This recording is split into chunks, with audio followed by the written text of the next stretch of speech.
السلام عليكم ورحمة الله وبركاته. الحمد لله رب العالمين، وبه نستعين على أمور الدنيا والدين، والصلاة والسلام على أشرف الأنبياء والمرسلين، نبينا وحبيبنا وسيدنا محمد وعلى آله وأصحابه ومن صار على نهجه وسنته إلى يوم الدين. أما بعد، اللهم آت نفوسنا تقواها وزكها أنت خير من زكاها أنت وليها ومولاها. اللهم إنا نسألك علما نافعا ورزقا طيبا وعملا متقبلا، اللهم آمين.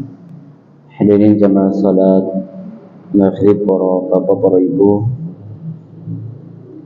kaum muslimin wal muslimat, dan segenap pemirsa rahimani wa rahimakumullah. Alhamdulillah, senantiasa kita memuji Allah Subhanahu wa taala atas karunia dan juga nikmatnya, terutama nikmat iman dan juga Islam, yang dengan dua kenikmatan tersebut seseorang akan mendapatkan keberuntungan di dunia dan juga di akhirat. Ketika ada seorang telah mengucapkan dua kalimat syahadat, maka dia telah memiliki tiket masuk ke dalam surga.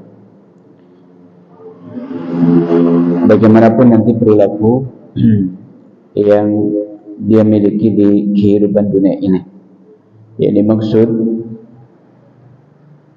ketika seorang mendapatkan tiket masuk ke dalam surga tadi adalah dia pada akhirnya akan masuk ke dalam surga, sekalipun barangkali ketika dia di dunia banyak berbuat dosa dan maksiat, dia harus mempertanggungjawabkan dosanya, harus masuk ke dalam neraka terlebih dahulu. Namun bagi orang yang memiliki dua kalimat syahadat, pada akhirnya nanti akan masuk ke dalam surga. Sebaliknya, ketika ada orang di dunia ini sangat baik sekali, segala kebaikan dia lakukan, tidak ada medan kebaikan kecuali dia ada di situ, namun dia enggan mengucapkan dua kalimat syahadat. Apakah dia akan masuk dalam surga? Tidak. Ini yang dimaksud dengan nikmat Islam, nikmat iman yang sangat luar biasa. Maka kita bersyukur, sebagaimana janji Allah, orang yang bersyukur akan ditambah nikmatnya, agar keimanan kita, keislaman kita senantiasa bertambah dari sisi kualitasnya. Maka mari kita pandai mensyukuri nikmat yang agung ini. Alhamdulillah, pada kesempatan malam hari ini kita diberi kemudahan Allah untuk duduk dalam majelis ilmu yang dikabarkan oleh Nabi sallallahu alaihi wasallam, "Idza marartum bi riyadil jannah farta'u." Apabila kalian melewati salah satu taman surga, maka hendaknya kalian mampir ke taman surga tersebut. Ketika para sahabat mendengar hadis ini, mereka bertanya, "Wa ma riyadul jannah ya Rasulullah?" Apa itu taman surga? Maka Nabi sallallahu alaihi wasallam menjelaskan, "Hilaqu dzikr." Yang dimaksud dengan taman surga adalah majelis zikir yang di situ mempelajari tentang halal dan juga haram, yang mempelajari tentang masalah adat, belajar tentang masalah hukum, mempelajari tentang masalah tata cara ibadah. Itulah yang dimaksud dengan taman surga yang ada di dunia.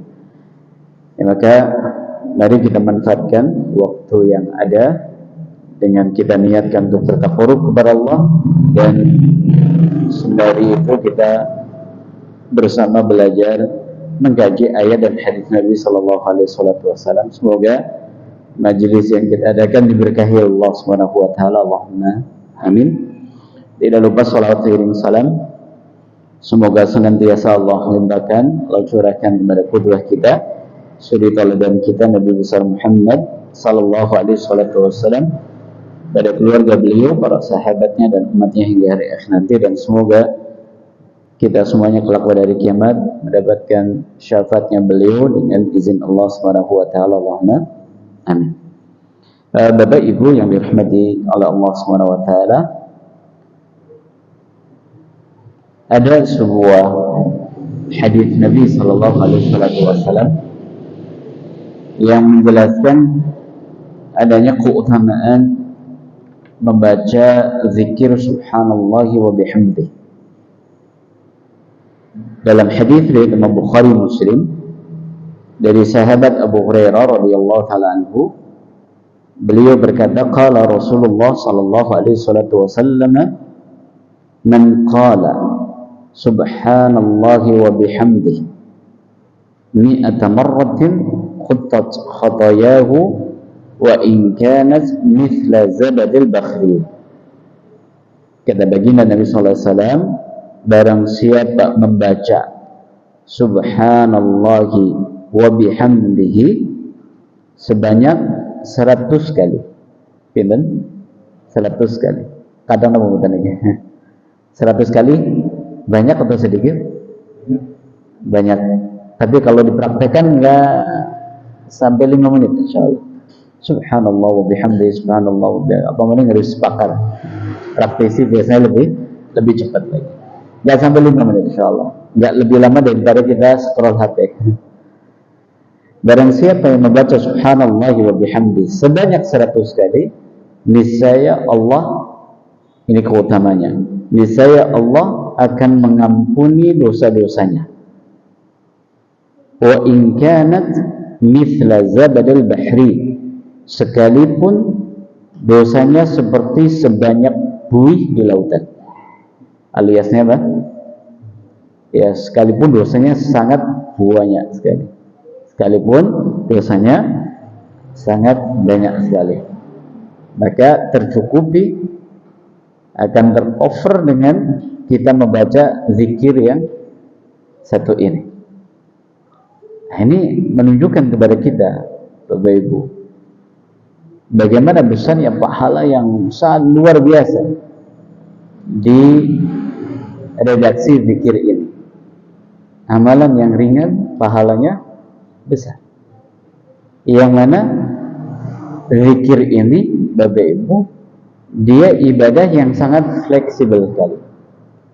Bisa kita lakukan dimanapun, kapanpun, dalam aktivitas apapun, sekalipun. Dengan catatan bukan yang memang dilarang, kayak seperti di kamar kecil. Dalam aktivitas apapun, lagi berkendara, lagi nyupir, lagi nyapu, ibu-ibu lagi bersih-bersih rumah, lagi masak, meracang bumbu, bisa berzikir. Ya, bisa tetap berzikir. Tentunya nanti kalau bicara ideal adalah kita zikir dalam kondisi-kondisi yang dalam keadaan suci, duduk di tempat yang suci, menghadap ke arah kiblat, kemudian kita berzikir. Ini tentunya kalau bicara ideal. Tapi kita bicara secara umum, zikir ini bisa dilakukan kapanpun. Ketika kita lagi macet, nunggu antrian, atau mungkin mau naik kereta, kita nunggu kereta datang, kita bisa berzikir kepada Allah SWT. Nunggu lampu merah bahkan, ya bisa kita berzikir. Jadi pahala yang sangat besar yang dijanjikan Allah dengan amalan yang ringan. Dan zikir seperti yang kita telah ketahui bersama adalah ibadah yang cukup sederhana, namun sangat dahsyat sekali ganjarannya. Ya, sangat luar biasa sekali ganjarannya. Allah SWT berfirman di dalam surat Al-Ankabut ayat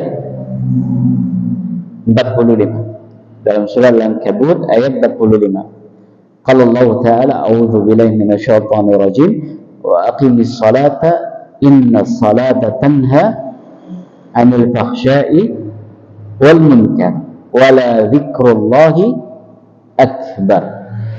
Wallahu ya'lamu ma tasna'un. Allah SWT berfirman, aqimis salat, dirikan salat, inna salata tanha 'anil fahsya'i wal munkar.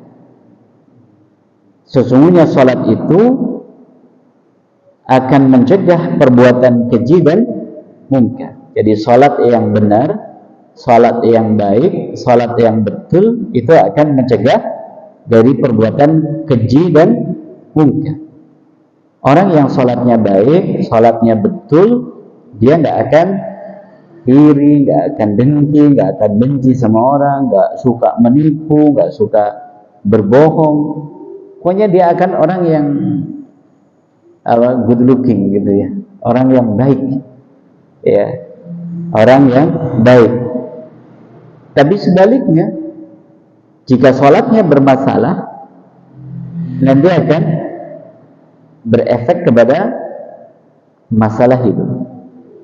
Berarti ini bisa menjadi koreksian karena janji Allah pasti benar. Allah la yukhliful mi'ad. Allah ketika sudah berjanji nggak akan mungkin mengingkari. Janjinya Allah bagi orang yang salat adalah tanha 'anil fahsya'i wal munkar. Berarti kalau kita ternyata belum sampai kepada level yang disebut dalam ayat ini, berarti perlu ada banyak koreksian terhadap sholat kita, ya, terhadap ibadah sholat kita. Lalu Allah SWT menyebutkan keutamaan orang yang mengerjakan ibadah sholat. Allah sebutkan keutamaan zikir, wala zikrullahi akbar, dan benar-benar zikir kepada Allah itu jauh lebih besar. Benar-benar zikir kepada Allah itu jauh lebih besar. Allahu ya'lamu ma tasna'un. Allah Maha mengetahui apa yang kalian kerjakan. Kenapa di dalam zikir itu, atau kenapa zikir ini ia menjadi ibadah yang sangat besar, ya? Karena kalau diperhatikan Bapak Ibu, di dalam zikir itu terkandung banyak sekali intisari dari ibadah. Di dalam zikir terkandung banyak sekali intisari dari ibadah. Intisarinya, okay? Intisarinya. Yang pertama, terkandung di dalamnya bentuk mensucikan Allah. Makanya kalau kita perhatikan redaksi zikir itu rata-rata adalah mengagungkan, mensucikan Allah. Terkandung bentuk mensucikan Allah.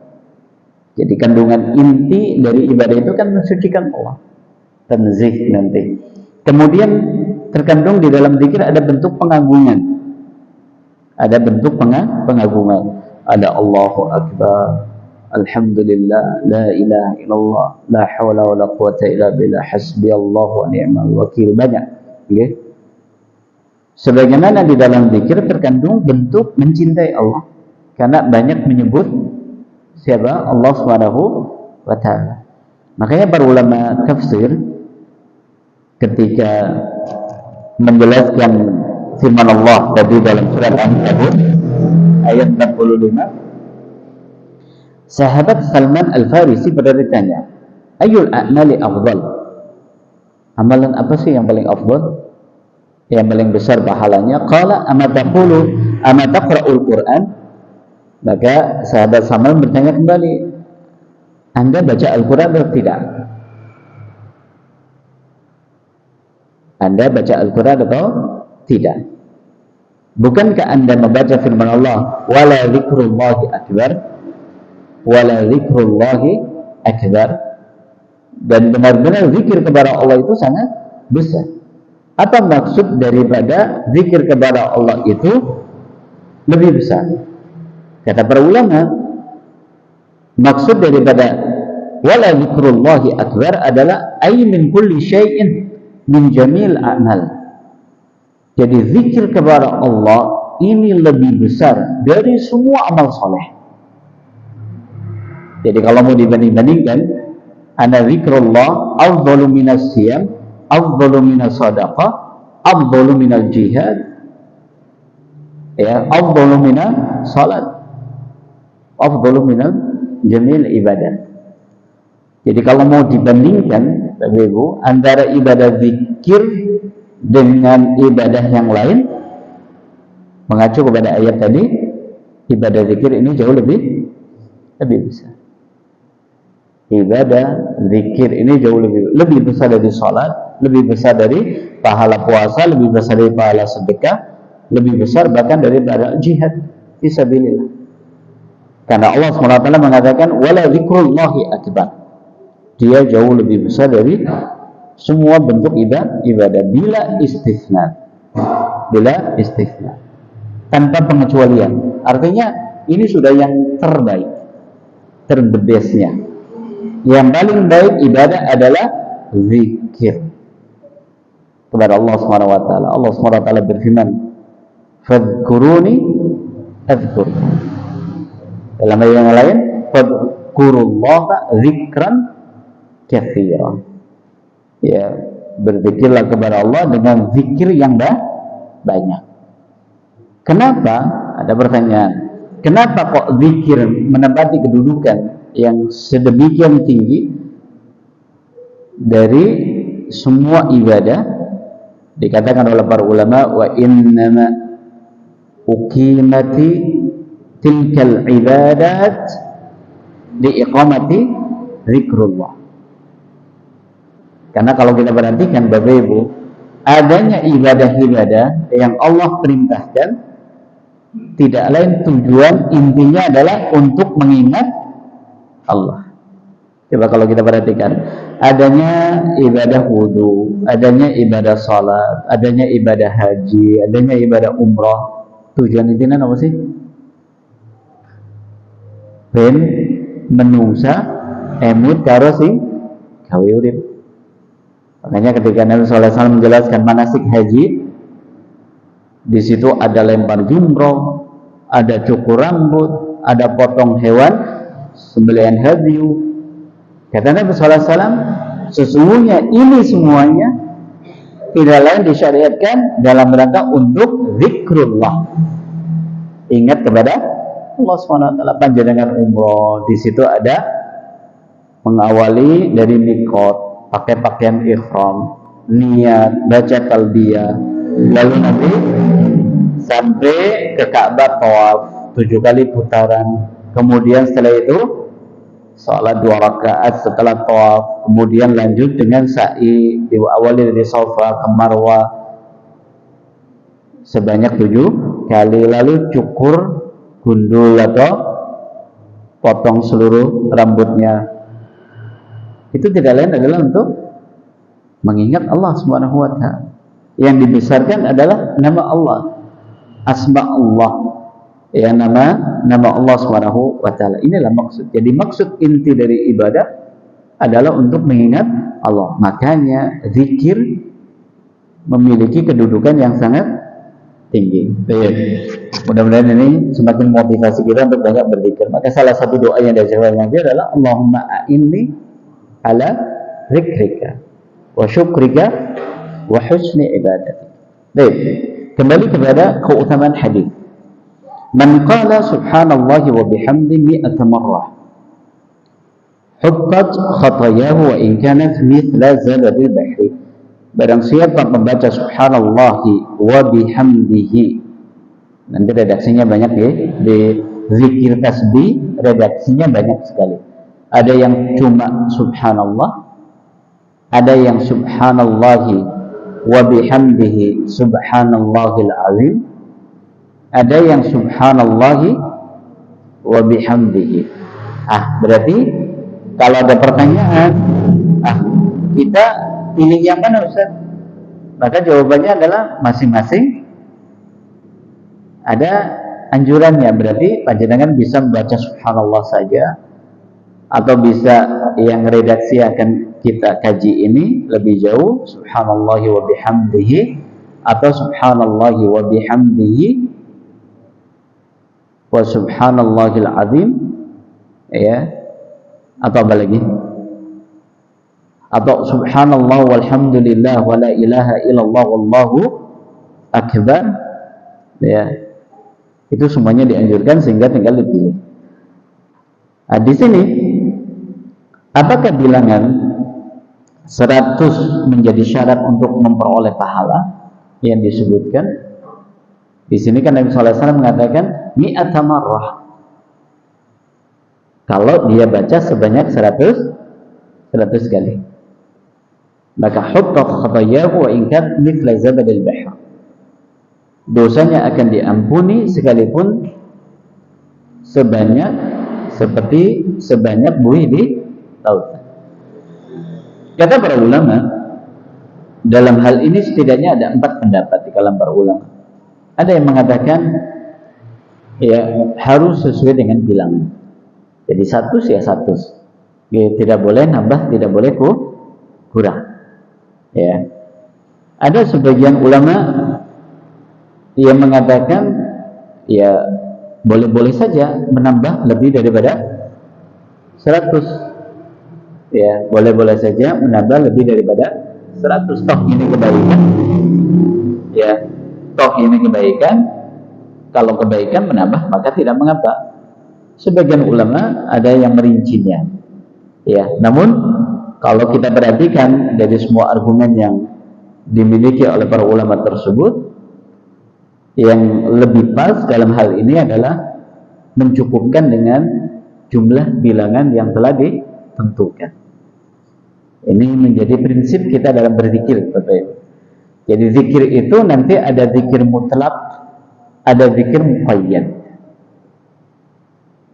Ini prinsipnya. Zikir mutlak adalah zikir yang tidak dikaitkan dengan bilangan jumlah tertentu, sebagaimana tidak dikaitkan dengan waktu dan momen tertentu. Seperti apa? Kalimatu subhanallah adalah tu'tabaru sadaqah. Orang yang membaca zikir subhanallah ini pahalanya seperti pahala sedekah. Kalimat tahlil tu'tabaru sadaqah. Panjenengan mengucapkan la ilaha illallah ini pun pahalanya seperti sedekah. Berarti di sini ada bilangan apa bukan? Tidak. Sehingga panjenengan lagi nyuci sepeda motor la ilaha illallah, la ilaha illallah tanpa adanya bilangan tertentu. Ini zikir mutlak. Adapun zikir muqayyad sebaliknya. Zikir muqayyad berarti zikir yang dikaitkan dengan bilangan atau momen atau waktu tertentu. Seperti zikir sebelum makan, zikir sesudah makan, zikir masuk kamar kecil, zikir keluar kamar kecil, itu kan harus dibaca pada saat itu. Kalau ada zikir masuk kamar mandi dibacanya mau makan seroto ya orang pas. Ya, orang mau makan seroto kok zikirnya Allahumma inni a'udzubika minal khubuthi wal khaba'is, ya enggak pas. Ya, jadi ditempatkan pada tempatnya. Yang kita pelajari dalam hadis Abu Hurairah radhiyallahu ta'ala ini adalah zikir yang muqayyad, yaitu disebutkan bilangannya. Contoh yang disebutkan bilangannya zikir sehabis salat. Subhanallah sebanyak 33 kali, alhamdulillah sebanyak 33 kali, Allahu Akbar 33 kali atau 34 kali. Ya. Atau ada tambahan, kalau ditambah kalimat tahlil la ilaha illallah berarti 25 kali. 25 kali subhanallah, 25 kali alhamdulillah, 25 kali Allahu Akbar, 25 kali la ilaha illallah. Allahumma sayyiban nafi'an. Jadi tambah hujan ya. Mutir nabi fadlillah. Baik. Berarti ini poin yang pertama, cukup atau kita mencukupkan membaca sebanyak 100 kali. Ketika Nabi sallallahu alaihi wasallam menjelaskan keutamanya dosa-dosa yang dia miliki akan diampuni, maka perlu dipahami semua keutamaan yang disebutkan di dalam hadis Nabi. Orang yang melakukan amalan tertentu dosanya akan diampuni, maksudnya adalah dosa kecil. Ya, akan diampuni apa? Dosa kecil. Ya, seperti orang yang sholat Jumat dari satu Jumat ke Jumat berikutnya. Orang yang mengerjakan ibadah sholat 5 waktu dari satu sholat berikutnya, maka ibadah tadi menjadi penggugur dosa. Maksudnya dosa di situ apa? Dosa kecil. Adapun dosa besar sudah kita pelajari, wajib dia secara khusus bertobat kepada Allah. Ya, ini di poin berikutnya, dosa yang akan diampuni khusus dosa kecil. Apakah zikir ini harus dibaca di siang hari? Apakah harus dibaca di siang hari atau boleh dia baca di malam hari? Karena ada sebuah redaksi tambahan yang diriwayatkan oleh Imam Muslim. Redaksinya seperti ini: Man qala la ilaha illallah wahdahu la syarika lah, lahul mulku wa lahul hamdu wa huwa ala kulli syai'in qadir fi yawmin mi'ata marrah. Barang siapa membaca zikir la ilaha illallah wahdahu la syarika lah, lahul mulku wa lahul hamdu wa huwa ala kulli syai'in qadir, satu harinya sebanyak 100 kali. Jadi dalam satu harinya dia membaca sebanyak 100 kali. Kanat lahu adlu asra liqabin, maka pahalanya seperti membebaskan 10 budak. Pahalanya seperti membebaskan 10 budak. Wa kutibat lahu mi'atu hasanah, dan akan dicatat baginya 100 kebaikan. Ini yang kedua. Zikir apa? La ilaha illallah wahdahu la syarika lah, lahul mulku wa lahul hamdu wa huwa ala kulli syai'in qadir. Yang pertama, pahalanya seperti membebaskan 10 budak. Yang kedua, akan dicatat baginya 100 kebaikan. Ini belum habis nih pahalanya. Wa muhiyat anhu mi'atu sayyi'ah, dan akan dihapus dosanya 100 dosa. Ya, akan dihapus dosanya sebanyak 100 dosa. Wa kana lahu hirzan minasyaitani yaumahu dzalika hatta yamsiya. Yang keempat, keutamanya di hari itu dia akan dijaga oleh Allah dari setan. Akan dijaga oleh Allah SWT dari setan, dari gangguan bisikannya, ya, godaannya dan seterusnya. Karena memang setan, Bapak Ibu, ya, pekerjaannya adalah mengganggu manusia. Mereka akan pergi ketika kita banyak berzikir kepada Allah SWT. Ini 4 keutamaan bicara di redaksi zikir la ilallah wahdahu la syarika lah, lahul mulku wa lahul hamdu wa huwa ala kulli syai'in qadir. Lalu di akhir hadis Nabi menyebutkan man qala subhanallah wa bihamdihi mi'ata marratin khaffat khatayahu wa in kanat mithla zabadil bahr. Mengacu kepada hadis ini, diambil kesimpulan bahwa zikir subhanallah wa bihamdihi dibaca sebanyak 100 kali ini di siang hari. Jadi zikir ini ada sebagian ulama memasukkan pada rangkaian zikir pagi petang. Ya, sebagian ulama memasukkan kepada rangkaian zikir pagi petang. Ya, sehingga cukup dibaca sekali di siang hari. Sebagian ulama mengatakan boleh dibaca siangnya ataupun malamnya, berarti fleksibel.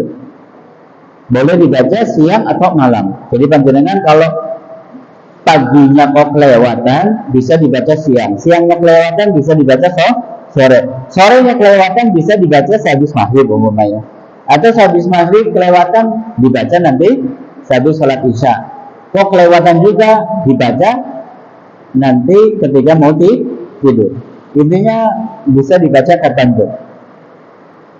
Dan ini pendapat yang dipilih oleh sebagian ulama mengacu pada redaksi kedua tadi.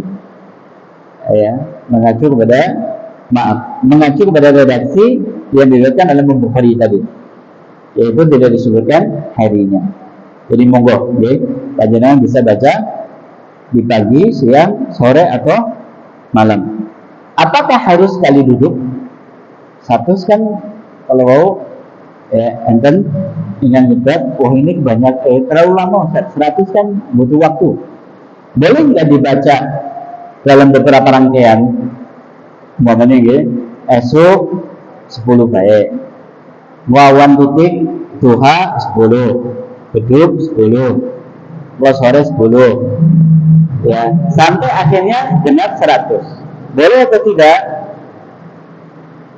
Mengacu kepada redaksi hadis man qala subhanallah wa bihamdihi mi'ata marrah, berarti sakit. Boleh. Wah, ini kan mudah banget ini, ya. Ya, siapapun bisa melakukan.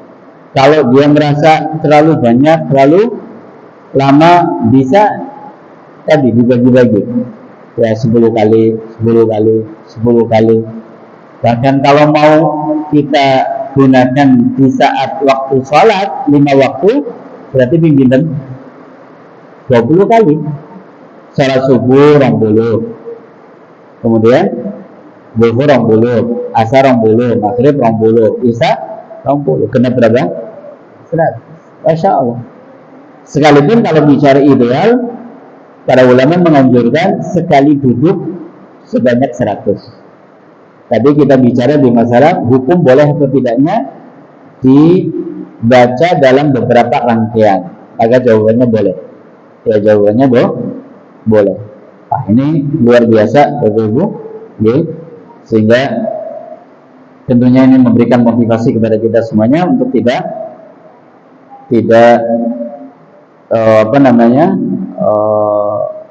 meninggalkan keutamaan yang begitu luar biasa ini. Ada tambahan dalam redaksi Imam Tirmidzi. Nabi SAW bersabda, man qala subhanallahi wa bihamdi ghurisat lahu nahlatun fil jannah. Barang siapa mengucapkan zikir subhanallahi wa bihamdi sepisan, maka akan ditanamkan baginya pohon kurma di surga. Berarti ini menunjukkan sekalipun dapat pahala. Jadi kurang apa? Sepisan dapat pahala, akan ditanamkan baginya pohon di surga. Berarti maksudnya maksudnya kalau ada orang membaca zikir subhanallah wa bihamdi sekali saja, dia akan punya tiket masuk ke dalam surga. Karena kalau dia punya perkebunan kurma di surga, masa pemilikan neraka. Berarti kan otomatis dia akan masuk dalam surga. Berarti ini utamanya luar biasa. Zikir ini bisa kita sederhanakan sebagai zikir yang menyebabkan pelakunya masuk ke dalam surga. Sekali, Bapak Ibu. Apalagi kalau sampai 100 kali tadi. Berarti bisa panjenengan baca 5 kali tok, 10 kali tok, ini dengan mengharap pahala ini. Ditanamkan pohon kurma di surga. Pengen apa bukan? Punya perkebunan kurma. Masya Allah, ya. Caranya mudah. Cukup membaca apa? Subhanallahi wa bihamdihi. Ya, subhanallahi wa bihamdihi. Nah, kemudian yang terakhir kita pelajari maknanya supaya kita lebih semangat mengamalkan zikir ini.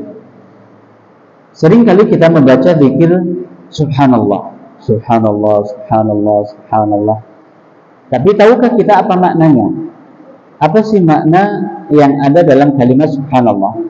Kalau di terjemahan bebas yang sering kita dapatkan, artinya adalah Maha Suci Allah. Maha Suci Allah. Tapi ternyata makna kandungan yang ada di dalamnya tidak sesederhana itu. Kita bacakan penjelasan para ulama. Dalam kalimat subhanallah, di situ terambil dari asal kalimat usabbihullaha subhanan. Jadi kalimat subhanallah Bapak Ibu itu terambil dari kalimat usabbihullaha subhanan. Artinya apa? Hamba mensucikan Allah dari semua kekurangan, aib dan celah. Berarti maknanya lumayan dalam kan, ya? Makanya di sini kita paham kenapa kok zikir ini pahalanya sangat luar biasa. Ternyata dalam kandungannya di situ terkandung ya bentuk mensucikan Allah, mengagungkan Allah Subhanahu wa taala dengan menegaskan Allah itu maha suci dari semua bentuk kekurangan. Apakah ada orang yang beranggapan atau tanpa menyadari telah merendahkan Allah? Ada, Bapak Ibu. Ada orang mengatakan Allah ada di mana-mana. Allah ada di mana-mana. Berarti hakikatnya dia sedang mensucikan atau menghinakan Allah? Menghinakan Allah. Karena kalau dikatakan Allah ada di mana-mana, Allah ada di sawah, Allah ada di comberan, naudzubillah. Allah ada di kamar mandi, Allah ada di tempat kotor, naudzubillah. Ya, maka terkadang ada orang yang tidak sadar kalau dia sedang menghinakan Allah. Orang yang mengatakan Allah itu punya anak, Allah itu punya anak, ini mensucikan atau menghinakan? Menghinakan, Bapak Ibu. Karena kebutuhan terhadap anak ini adalah kebutuhan makhluk yang memang butuh memiliki keturunan untuk melanjutkan apa? Estafet hidupnya. Adapun Allah SWT Maha sempurna, gak butuh adanya keturunan, gak butuh adanya pasangan hidup, gak butuh. Karena Allah adalah zat yang maha agung. Baik. Ini di kalimat subhanallah. Adapun di kalimat wa bihamdihi itu terkandung makna wasful mahmudi bil kamali ma mahabbatihi wa ta'zimihi. Jadi setiap kali Bapak Ibu mengucapkan alhamdulillah itu terkandung makna kita menyanjung Allah dengan kesempurnaannya dibarengi dengan kecintaan dan pengagungan kepadanya. Jadi maknanya dalam atau tidak? Maknanya dalam ternyata. Kalau panjenengan paham kalimat alhamdulillah, maka di situ akan terasa sekali ke dalam akan sangat terasa dan berefek sekali dalam kehidupan kita. Alhamdulillah. Artinya berarti di situ kita sedang menyanjung Allah dengan kesempurnaan yang dimiliki oleh Allah dibarengi dengan kecintaan dan pengagungan. Kalau kita hanya sekedar mengucapkan alhamdulillah, ini belum dikatakan, kalau belum mencintai Allah, belum dikatakan sebagai pujian. Belum dikatakan sebagai pujian. Ini makna dari kalimat zikir subhanallahi wa bihamdihi. Berarti maknanya adalah hamba mensucikan Engkau ya Allah dari semua bentuk kekurangan, aib dan celah, dan hamba menyanjungmu dengan kesempurnaan yang Kau miliki dibarengi dengan rasa cinta dan pengagungan. Rasa cinta dan pengagungan. Wallahu a'lam bishawab. Mudah-mudahan ini bisa dipahami dan juga bisa dipraktekkan nanti ya dalam kehidupan sehari-hari kita.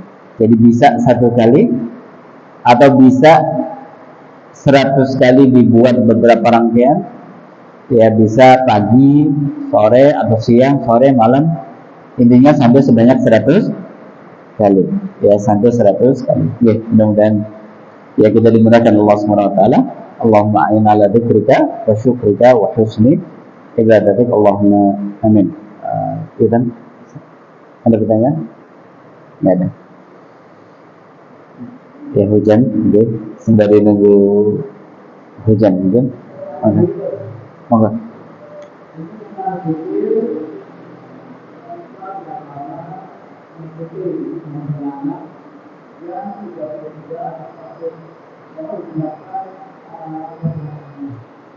Yang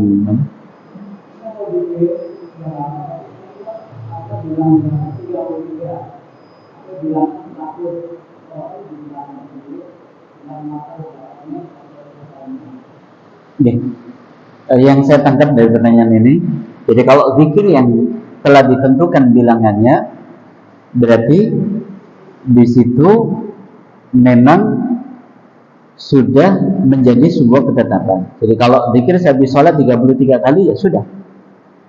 Ya nanti ada keutamaannya. Ada keutamaannya. Jadi disebutkan dalam sebuah hadis, orang yang biasa membaca zikir saya habis sholat, ya, maka dosa-dosanya akan diampuni Allah Subhanahu wa taala. Sebagaimana ada kalimat istighfar sebanyak 70 kali, ada kalanya disebut 100 kali, Ini untuk menunjukkan apa? Dengan bilangan tersebut. Ya. Menunjukkan dengan bilangan tersebut. Sehingga kalau kita berzikir ya kita menggunakan aturan ini. Kecuali di zikir mutlak tadi.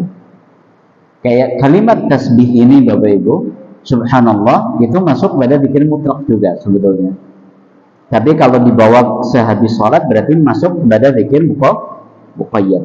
Kalimat tahlil la ilaha illallah ini masuk kepada zikir mutlak dan zikir muqayyad. Jadi panjenengan bebas membaca kalimat tahlil seberapapun kuatnya ya, dengan catatan tidak menentukan bilangan tertentu sebagaimana menjadi muqayyad nanti di zikir sehabis salat seperti itu. Nggih, wallahu alam bisa. Cukup nggih. Ya mudah-mudahan bisa kita praktekkan ilmu yang kita pelajari malam hari ini. Wallahu alam bisa. Kita tutup dengan membaca doa kafaratul majelis. Subhanakallahumma bihamdika asyhadu an la ilaha illa anta astaghfiruka wa atubu ilaik. Billahi taufiq wal hidayah. Assalamualaikum warahmatullahi wabarakatuh.